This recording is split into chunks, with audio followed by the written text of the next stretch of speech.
Okay. Thank you for joining me in the MPP Power Hour. I am your host, Massimo Palermo. Today I have with me as my guest, Rob Lockett.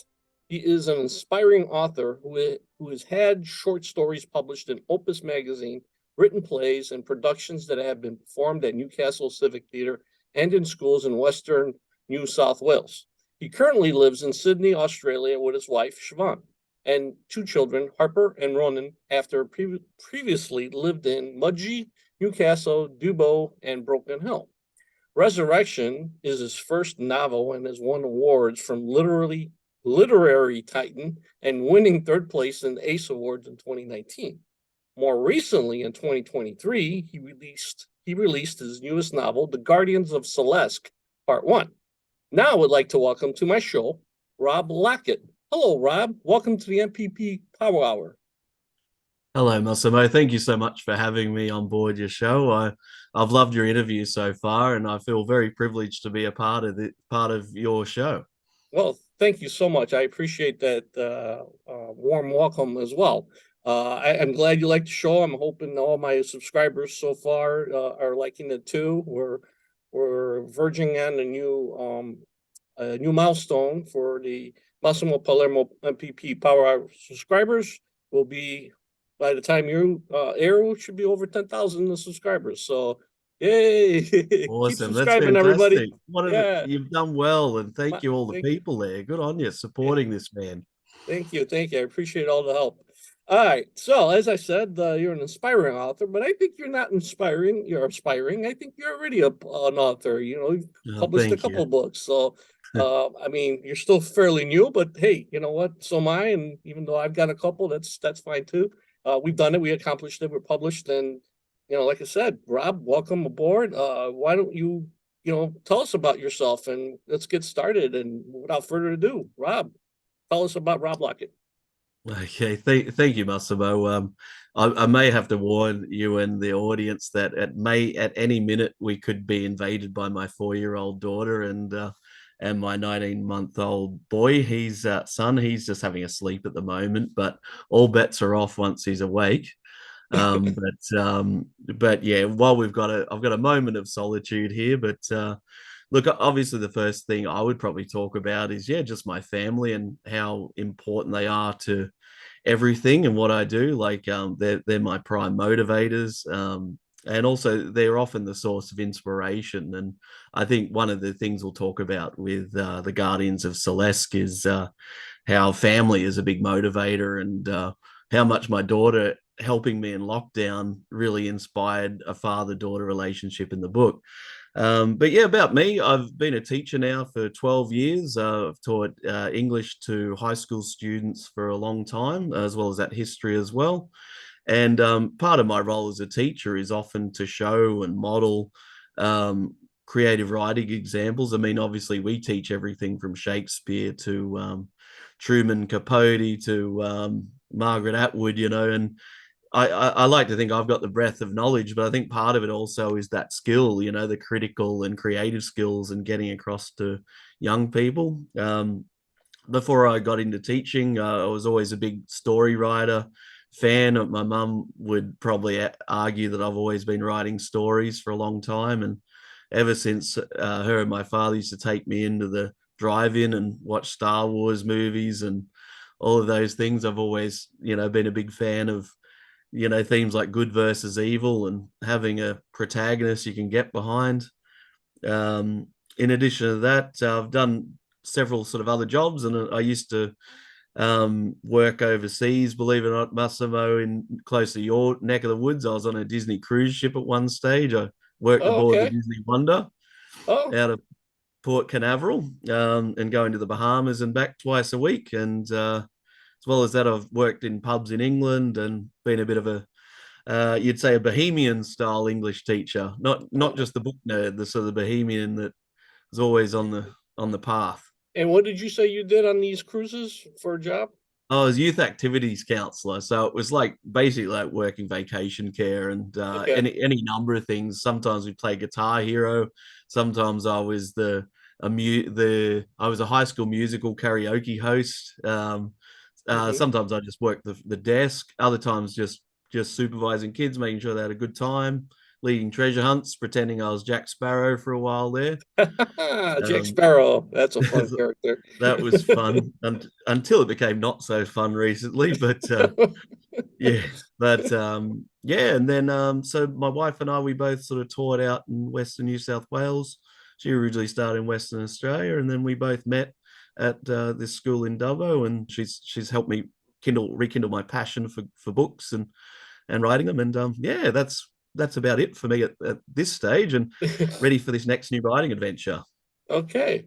So tell us about your writing. What finally made you decide it's time I start writing book? How did you get started? Tell us how you got started with what's your first book, Um, first of all. oh, Resurrection. Here, I'll show. You'll probably flash it up another time, but so this is my first novel. It's a supernatural thriller, Mm-hmm. and I originally started writing it when I was living in England. I was working in a pub over there, and I'd had some tragedy, personal tragedy strike before I went over, and then after, and I was just a very I don't know, just a sort of a bit of a tortured soul, I think. And I thought the best way for me to get some of this angst out and some of this stuff that was going on was just to put it down on paper.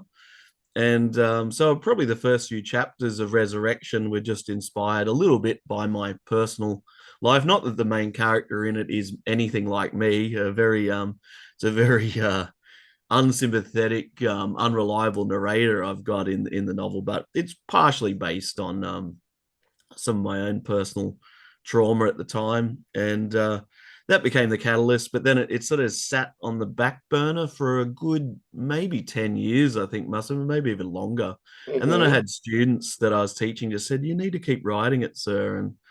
And I just yeah, I think in about 2018 I revisited again and just kept hammering it away. And it probably took all of 6 months to write, but it took about 15 years to go Mm-hmm. from its conception through to its publishing. And whereas the second novel I'm doing is hasn't taken that long, maybe 2 years.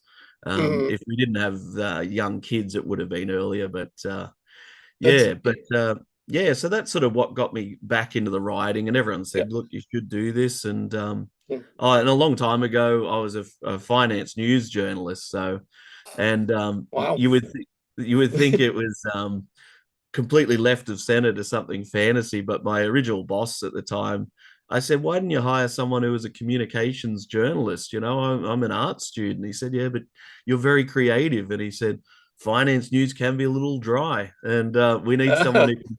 He said, "You're using all these Liven it sporting up a little. analogies." Yeah.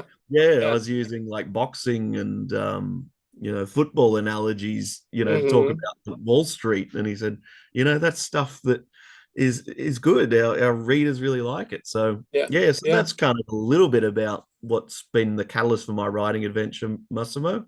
Yeah. Well, it's interesting. You some of the things you've been touching on is a lot of things that I've heard from a lot of the other authors I've spoken to, including myself, our own experiences. It took us a long time to write that first novel. We Yeah. started it 10, 15, 20 years ago, whatever it was. We never got around to finally finishing it until now, finally, right? And it's interesting how so many of us started it a long time ago, based on also personal experiences as well, right? Was that the And same for you too? yeah, absolutely. I started back in one of my 20s. I started writing and based off of I had just gone through a bad not a bad relationship, a bad breakup, I guess. So it was Yeah. kind of like writing for healing purposes at the time. So initially I didn't intend to publish anything, but then, in 2020 when the pandemic hit and we're all stuck home and everything, Yeah. I decided I got time on my hands and I decided to start writing, and I decided to go back to the original story. Well, let me try that. Let me go ahead and do this because I think, it's very how do we say? I thought it was a good story, but originally, like I said, the whole story originally compared to what I finally finished with, completely different. And perhaps Yeah. you might probably have the same thing, right? Probably happened to you Yeah, as it well. goes through several drafts, doesn't Right, it? right, And there's exactly. even even scenes, chapters, whole chapters. I Yeah, think I've thrown out because they've sounded good at the time. But yeah. And it's yeah, and the funny thing is you mentioned something about, the boss that hired you, that because you had artistic background as opposed to, the other background. And, you know, it's funny when I tell people I wrote a book, and my original background is finance and accounting, right? So yeah. when people I tell people, hey, I wrote a book, by the way, I'm a Polish published author, and they're like, oh yeah, did you write a book about accounting? No. Or finance? Oh, I didn't. Romantic comedy. And like, what? Really? Where did this come from? Like, it's so hysterical. It's just like, and That's that's, right. Your yeah. subscribers out there, Massimo did confess he was an accountant before, It, and I think what you said originally touched on probably what's really stylized your writing is that you're a people person. I mm-hmm, think you deal in relationships as much as you deal in finances. So, and mm-hmm. that's obviously what's inspired your genre. I think so. Yeah, I did. Yeah, you and I talked before, and I believe that the story is what carries the genre. I didn't pick a Yeah, genre. definitely. I let the story pick the genre. That's where the story took me. And who's to say that one day I won't write a historical novel, or or a thriller or something, whatever. Yeah, exactly. Well, Exactly. yeah, my first novel, I didn't like the idea of it being stereotyped. So while Right. I say it's a supernatural thriller, it's a black comedy at times. It's also a tragedy and epic drama, and it's political and it's an action novel at times. I like to keep people guessing. So whereas yeah, my latest one's just a straight out fantasy, and but I think at the core, there's like with yours, relationships are the core Right. to the story. Sure. Sure. And like I said, it's interesting, what you said. A lot of people I've spoke to were all kind of saying the same thing. So now you got to your second novel, right? Yeah. More recently this year, and I'm going to actually share a photo with the audience. Give me a moment. You could start talking about it Oh, while I. sure. Yeah. Well, while you're doing all that, yeah. So, Eh, the Guardians of Celesk, the original idea for that, I was at university one night, and we were doing this amazing film course. I had a great film lecturer, and he started talking about everything from quantum physics to some I do you see really the wacky. do you see the Oh yeah, the I your can see it on the. It's coming up on the screen. Little grainy, but that's okay. I think people get the general outline. Might just be my end. Yeah, but I was thinking about the idea of resurrection, not resurrection, reincarnation, and had this idea of what if it was a society that already knew about reincarnation as kind of like a reward system, and if evil people could go back to being a single-celled amoeba or a dung beetle or something, according to Hinduism, or what if good people then were reincarnated as like an elf or this sort of powerful society? So that was sort of the original idea about 20 years ago, and then I revisited it, as you said, back in COVID, and what really spurred me on is I really loved. I actually I know some people really suffered and struggled during the last lockdown we had in Australia. And look, while I agree it can be tough, I think for us, I did really enjoy and appreciate the time I had with family. And Harper, who's our now 4 year old, she was about 2.5 at the time, and I used to spend a lot of time in the yard with her when I wasn't teaching, and it was just great. And I was just showing her little things about gardening. And there's a couple of chapters in the Guardians of Celeste that are about this. So imagine like a Obi-Wan sort of Sirius Black sort of character that with his own sort of daughter, and and she's rising up to have almost like Jedi like powers, but he's got the patience of a loving father at the same time that's mentoring her through it.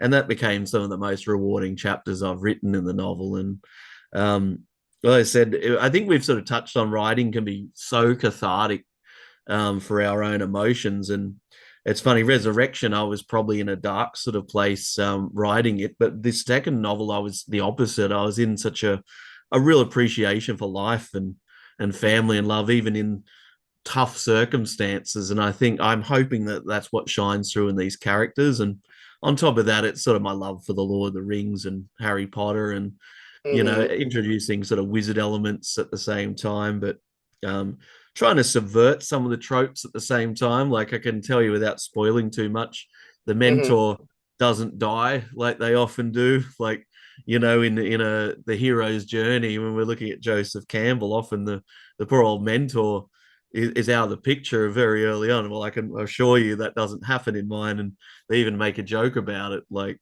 aren't you meant to go away, Dad, after all this? No, no, no. What kind of father would abandon their child in the middle of their training? Right. Um, so I'm very aware of all that too. Right. Yeah, It's interesting. Yeah. So your both your novels are in the same genre, correct? a little bit. I'll put them next to each other again for you. So this is more supernatural, Hmm. thriller, Okay. political, more, and people have said sort of a dystopian sort of speculative fiction, whereas this one's more a fantasy action Hmm. genre. So some Okay. of the reviewers have said it's very action packed, the second one, and I think what I was wary of, even though I love Lord of the Rings, is I didn't want to have 20 chapters of characters like Sam and Frodo climbing and walking. I want to make Hmm. sure that Right. everything had its place and that there was tension, and there's massive battles at the same time, but also there's some love and Hmm. some romantic relationships explored. Wow. Interesting. Kind of quite a few things going on at the same time. Good. Yeah. Very nice. Yeah. No wonder it's action adventure. Well, it'd be So. like if I don't know if you're a Harry Potter fan, but it'd be like if Hogwarts was basically as it was invaded and destroyed in the Deathly Hallows. In mine, that happens in the third chapter, and so it's Hmm. all about the heroes trying to rebuild their society, and the villain basically is on top from almost chapter one. So it's Yeah. this desperate scramble for survival and still holding on to hope at the same time. Hmm. So, your title has part one, correct? It says part Yeah. one. So I'm assuming there's going to be another part or two or three, possibly.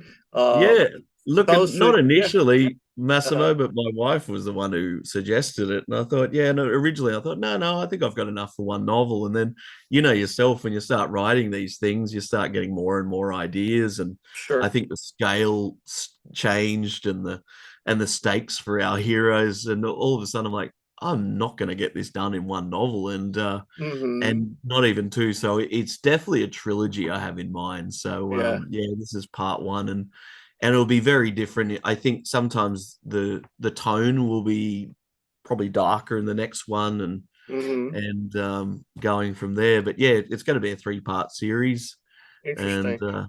yeah, and I've got enough ideas to probably half finish the second one, but I need more of that time. We need a writer's retreat, don't we, to Yeah. just Yes. go and Yes. spitball some ideas. It's interesting you say that because you've seen the background. My books, my first one was Desire for Love, and the second one was A Desire for Respect. And yes, it's the same main character, Gianni Martino, is in the book. And in actuality, I could have probably wrote both novels within one novel.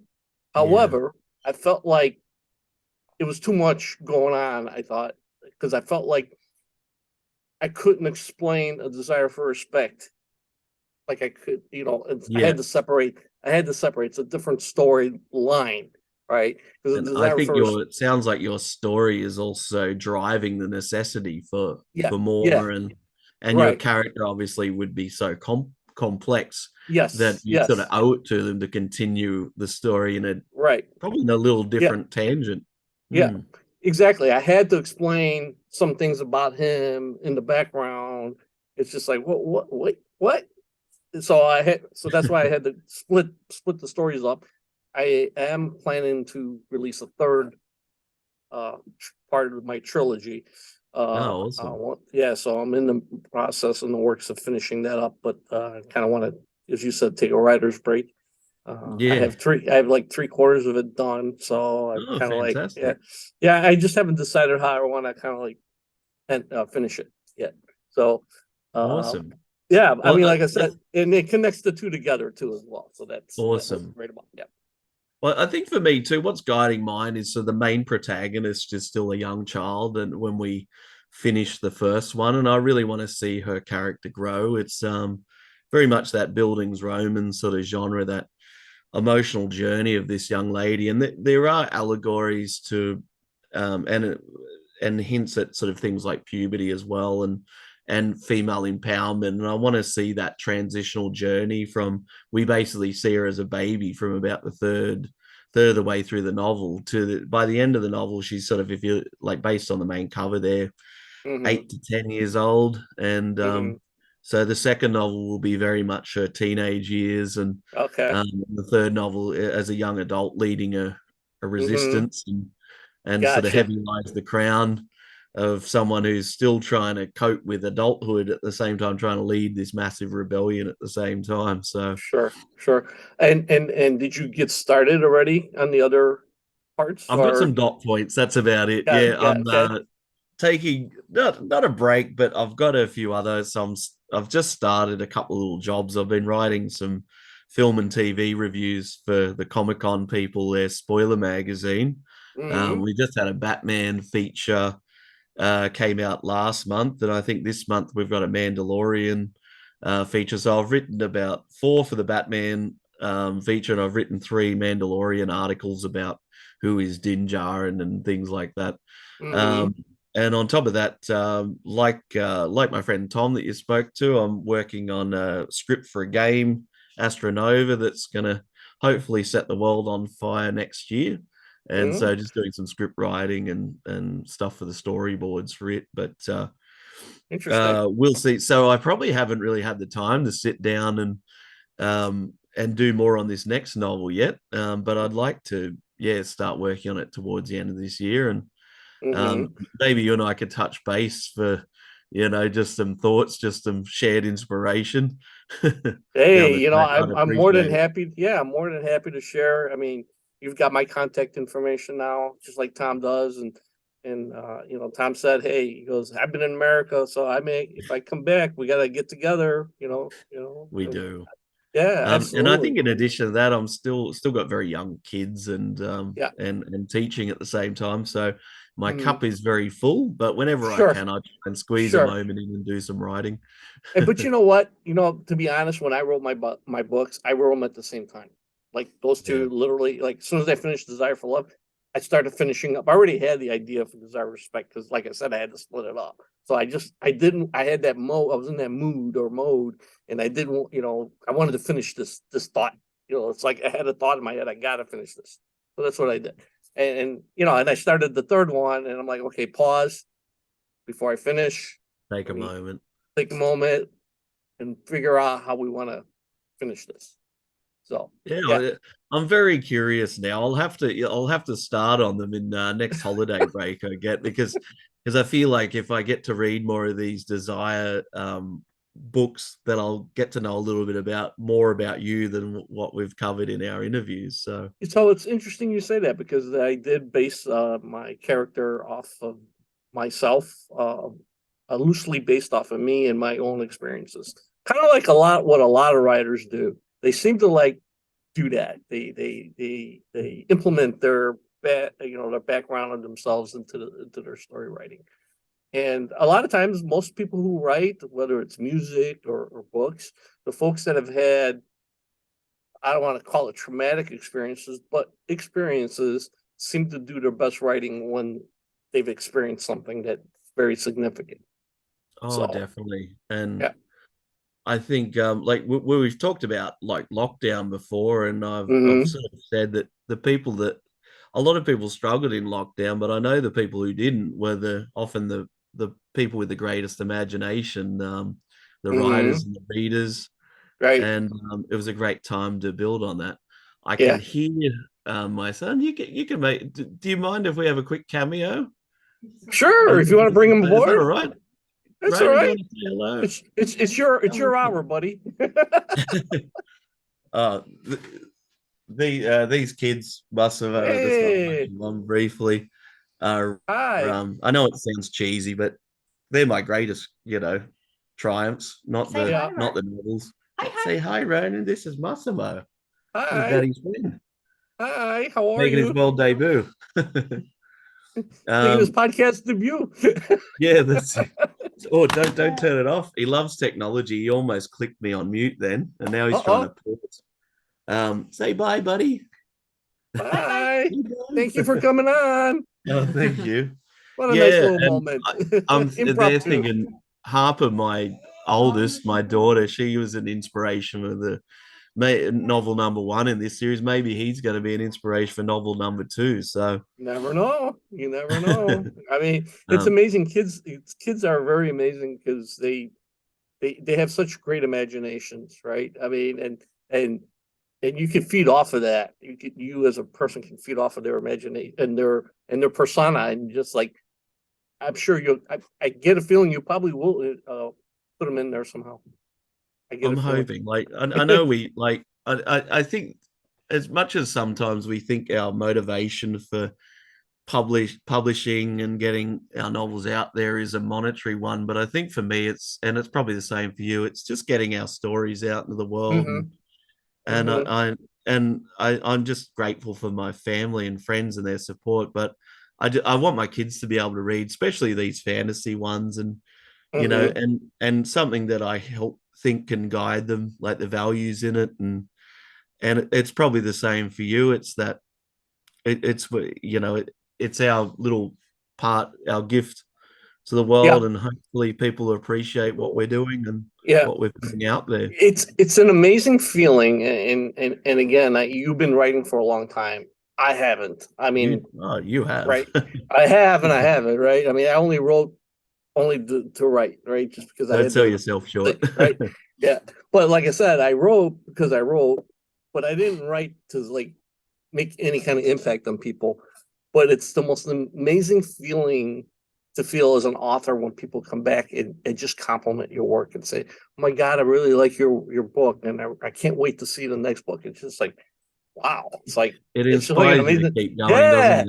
exactly, and it's an amazing feeling. I didn't know that I would feel that feeling. Like it's it's incredible because like I said, it's just an incredible feeling. I mean, and And like it's not writing for again, it's not writing for a profit really. In right, my case, I'm still in the red with both sure, books, but it's writing for that.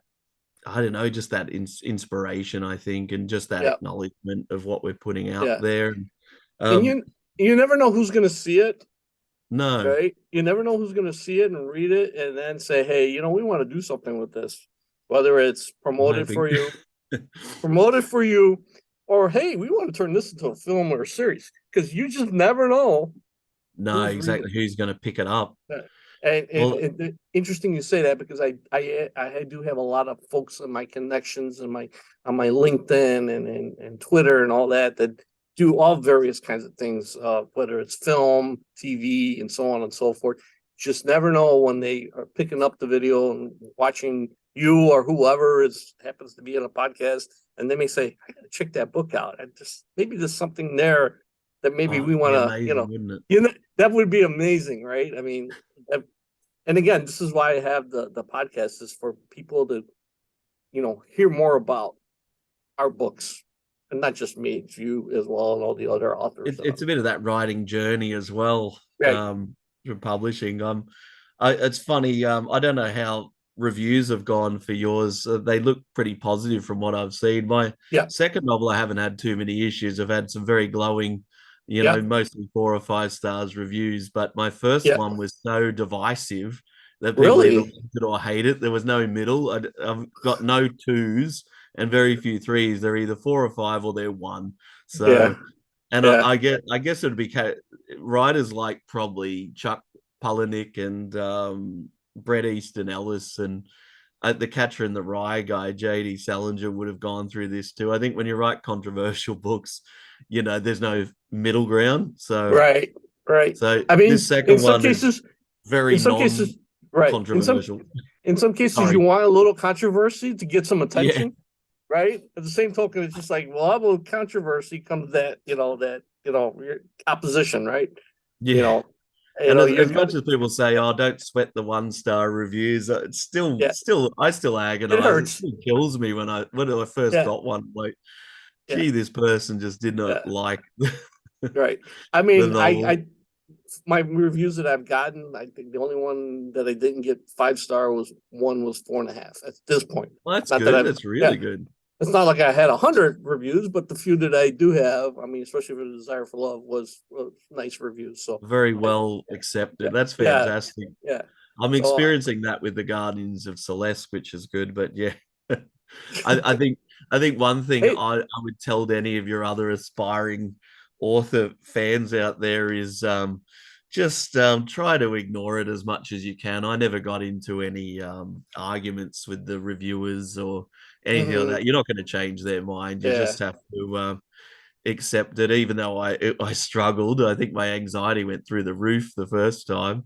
right, But a few people said, yeah, but it gives authenticity for your reviews too. It means you've got sure, genuine, non-biased people reading your stuff, and they're right, not just fans and family members. I said, right, yeah, right. that's good, but I just want to, I don't know, I just want Nobody people like what I'm nobody wants a doing. one bad review. It's like owning a restaurant. You never want a bad review in a restaurant. No, God, That no, means the food's no good, right? Well, reading is not quite the same because it's no. subjective, right? Oh God, yeah, it's like Right? wine tasting, Yeah, and right, right, one person's champagne is another person's, Chateau Le Cardboard, right. it's what you're Or into. exactly. Or a wine spritzer, right? One's Yeah, that's person's, right. but again, with book reviews, like I said, they're touch and go, right? I mean, they're great to get great reviews, and at the same time, I think you hit it on the nail on the head that even the bad reviews are actually good reviews Yeah. If because it gets yeah, attention. It as gets long as attention. they're a few, not Yeah. too many. Hey, there's been a lot of successful movies that had gotten a lot of bad reviews over the Yeah, years. And then down the road, all of a sudden they become a cult favorite, that's right. Yeah. Um, I've found that, especially John Carpenter films that I'm into. Maybe that could be our secret. Maybe Hollywood should hire us, to write their films because I feel like we know what we're doing. Yeah. Yeah. I mean, I barely watch anything that's out there now because I just feel like the stories, like, I mean, I They're love often the original. recycled, aren't they? Yeah, the recycle, like the Marvel comic movies. I mean, I loved them when they first came out with Spider-Man and all the others, but I mean, now they're just like repeat. It's like, Yeah, I'm getting that. And you get the fatigue because it's the same yeah, old rehashed yeah, story. And you're there yeah, thinking, where's the inspiration for it? And where's the passion? Like, right. You're just um, recycling the story plot. The story plot's the same same. tropes. Yeah.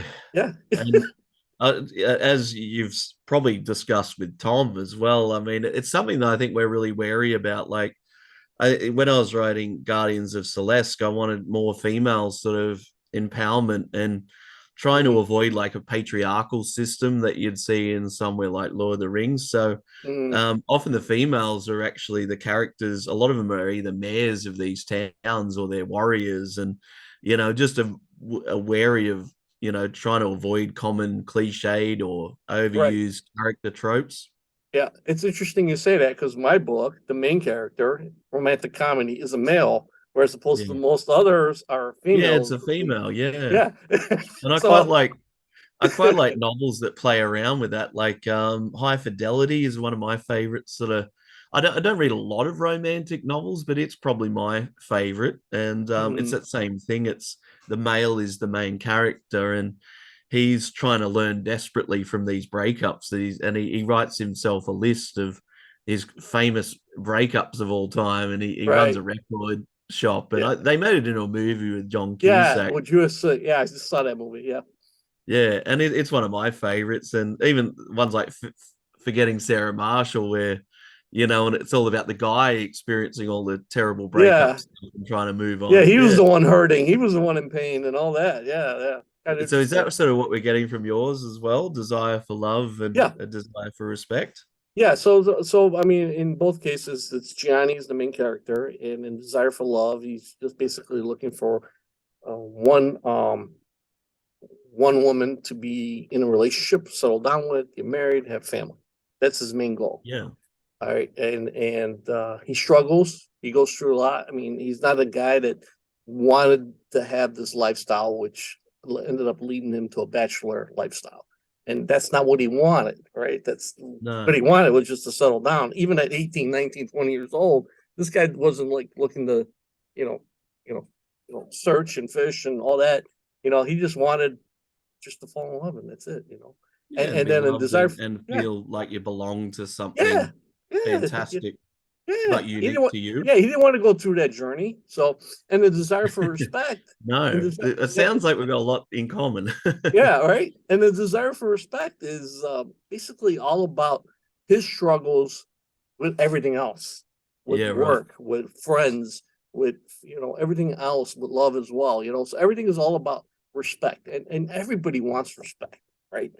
You want Definitely. respect. You want to be treated with respect. I've always wanted to be treated with respect. I always treat people with respect because I expect to be treated the way I treat people, right? Yeah. And so I get it, but I also want that in return. And the whole point of desire for respect is no matter how hard he worked, no matter how well he performed at work, whether it was going on a job interview or having bad bosses, it just wasn't getting treated respectfully, right? Yeah. And that's just one aspect, and then we're talking all the other aspects as well. So the whole book is about him just trying to find himself and everything, and just it's just I think it's a great story. I mean, Yeah, no, it sounds so personal and fantastic.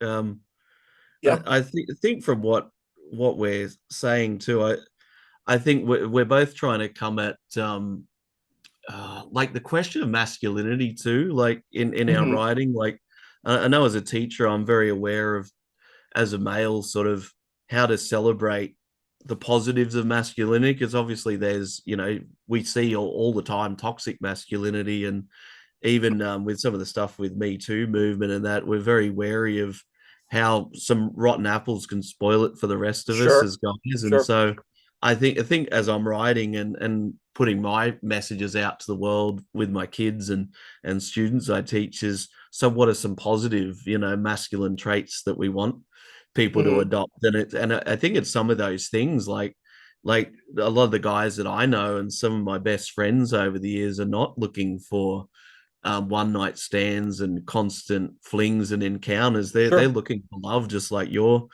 mm-hmm, protagonist, yep, and and and really trying to identify their own identity and all that. Like, and yet looking to settle down and someone that loves them. And I think mm-hmm, in my earlier, yeah, romantic life, I struggled with that too. And I mm-hmm, think obviously recently since meeting Siobhan, who's gone on to become my wife, like I think it's it's great to finally see the end result of that work that we put yep, in, like yep, that we're respected and we're celebrated for yep, what was sometimes seen as very sensitive and almost mm-hmm, non-masculine traits right, earlier now is about great masculinity, which is love and devotion to family and friends and being respectful of others in the community and greater mm-hmm, community. And I think for me that's what I find is being a good masculine or feminine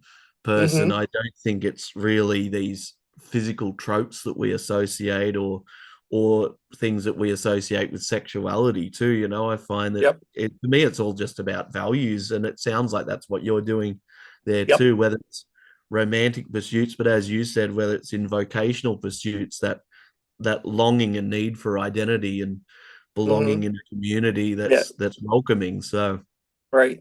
I um, mean, at the end of the day, we all want, like I said, we all want respect. We all want to be treated respectfully.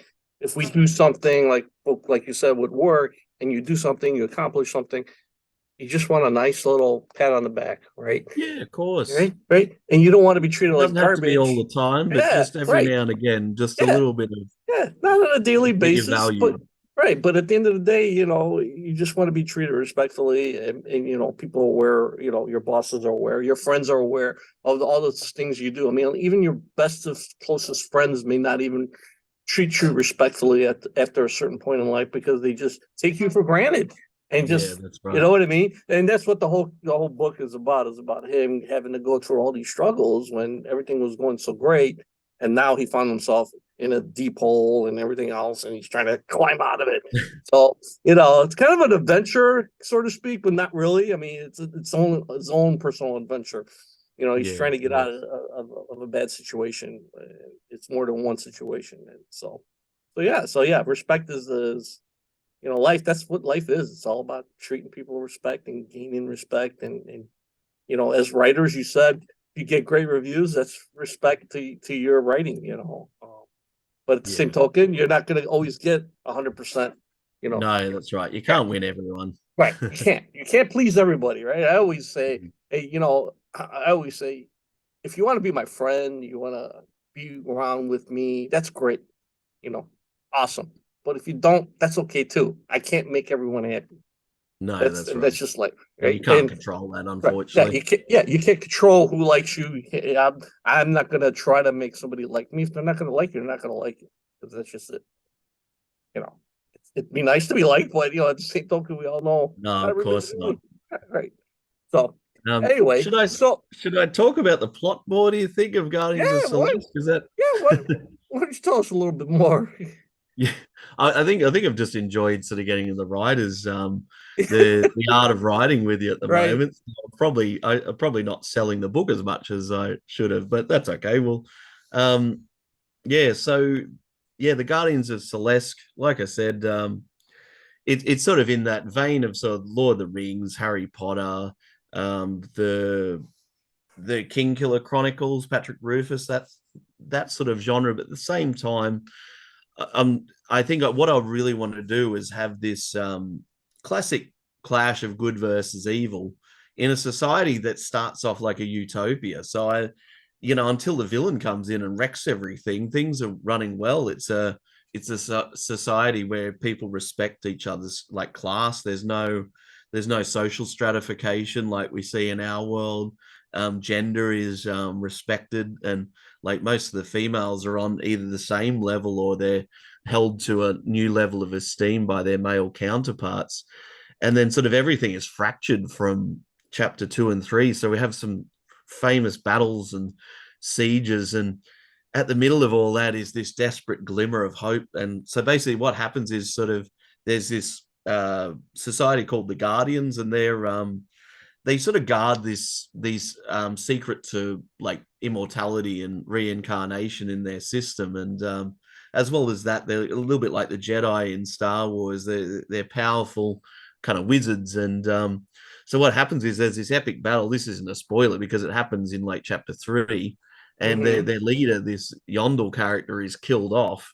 But we know that he's not dead, and he's actually reincarnated into this baby. And she becomes Shinari, the main character. So it's this desperate search for her, and in the middle there's these two other guardians, Artridi and Bahina, who are struggling to have children, and they I don't think they can, and so they adopt her in the middle of protecting her from these creatures, this poor old baby. And so along the way they become these parents, and they take her to a retreat, and the father becomes this nurturing father. And at the same time all this is going on, there's this resistance building and relationships. And at the same time the villain's trying to find this orb that will change this reincarnation system so all the evil people around him won't be punished and they'll become more powerful. So there's all these sort of quests on at the same time. But what I really love about this recent novel, Massimo, is that the heart of the story is this family and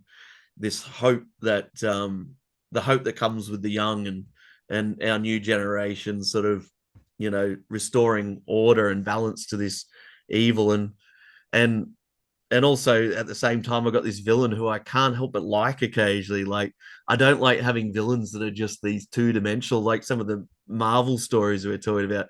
From his Mm-hmm. point of view, he's doing everything he thinks is right. He feels like he's been punished for this sin, and he should have been given some redemption. And so he's looking for identity too, and a little bit humorous too. Like, if Alan Rickman was still alive, I reckon he'd play him to a T.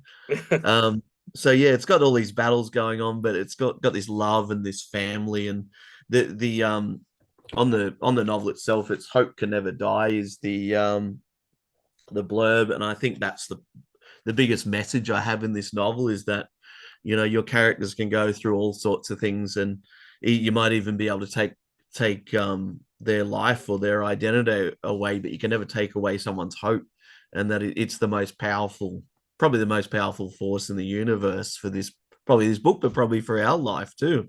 Hmm. Um, so yeah, so who knows? I know you probably don't write in fantasy, but might convince you to read it someday. You never know, like I said before, yeah, I let the story take the genre take over. But it sounds like a very exciting book that you wrote there, Tom. And um, Rob. You keep mentioning Tom, your buddy Tom. No, Rob, it sounds like a very interesting novel. So where can our audience get your book? All right, so it's currently on Amazon at the moment. So it's on the. You can also get it Amazon Unlimited. So if they're part of that program, it's free. So which is fantastic. But for the regular people in the American prices, I think ebook wise, it's $2.99, and paperback is a little bit more expensive. I think it's about $9, but it's currently on Amazon, and then in about another month or two's time, I'm going to post it on Kobo, and again on and Google Books. But yeah, if you go on Amazon and either type in Lockett or you type in the Guardians of Celesk, it'll Mm-hmm. take you through it. Mm-hmm. Um, and where else? And just it'll be available on paperback soon, but in other stores. I think also it's on Barnes and Noble as well. Okay. So Yeah, that's a good site to have. And do you have a website as well? yeah, so it's just my there's a couple of links there. There's either my Amazon author page, so Mm-hmm. it's just RI Lockett on Amazon. Mm-hmm. You can also find me on WordPress. It's Lockdawg, that's LOCKDAWG, wordpress.com. And as well as that, I have a Substack account where I write either as Tired Teacher or Pop Mm-hmm. Cultist. So the Tired Teachers, my a series of formative essays and blogs on my life as an educator, Mm-hmm. and as well as that, Pop Cultist is my film and pop culture reviews.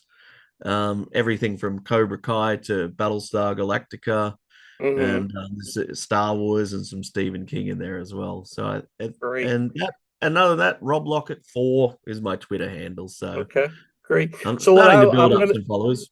So what I'm going to do is I'm going to also include these links on the Oh, thank description in you. the video. So everybody, That might be like, easier. not only will you like the video, please subscribe and like the video and check out his links.